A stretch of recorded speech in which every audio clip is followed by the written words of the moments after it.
revs your heart, Yamaha. Mga sigustas, ako nga pala si Mr. Melakino at nandito tayo ngayon sa Bike Review.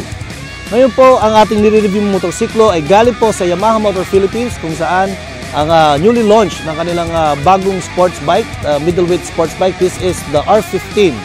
Kung mapapansin nyo, the styling is more on an R1, R6 inspired. Talagang it's a 150cc engine. It has a 6-speed and he can run at 8,000 RPM on a 5th gear at 100 km per hour.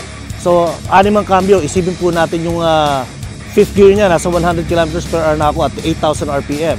Lalo na siguro pag nag-shift tayo on a long stretch. So sa ngayon, the top speed is, we cannot really say the top speed dahil wala pa tayong pwedeng pwestuhan or rektahan na road para po dito sa bike na to. But the handling on the corners, kailangan mo talaga na iliko siya ng talagang as you are inside the racetrack. The handling is more on medyo nakadrop yung kanyang clip bars. Medyo mataas ng konti yung kanyang likuran. So, the posture is medyo talagang attack ka dito. And as you can see, the side mirrors are very nice. Talagang pagka sinakyan mo, kita mo agad yung mga nasa likuran mo. Then, the headlight is really clean from the R1 and the R6 models. Even the tail light, yung kanyang IRC tires ay talaga naman makapit from a stock at gagamitin mo ka paakyat dito. Wala akong naramdaman na konting dulas man lang. So, the handling is more on attack position.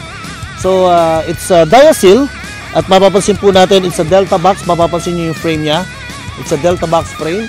And also, maganda yung kanyang front brake. So, very effective. The front brake has a big bite. Kumbaga, alam naman po natin lahat mga siklistas. The stopping power of a super sports bike came from the front wheel. So, all in all, this bike is very nice to ride. More on a track bike. Kung gusto nyo rin lang na mag-compete, I suggest that the R15 will be the best bike for you. The YZF R15 made to create harmony between man and machine.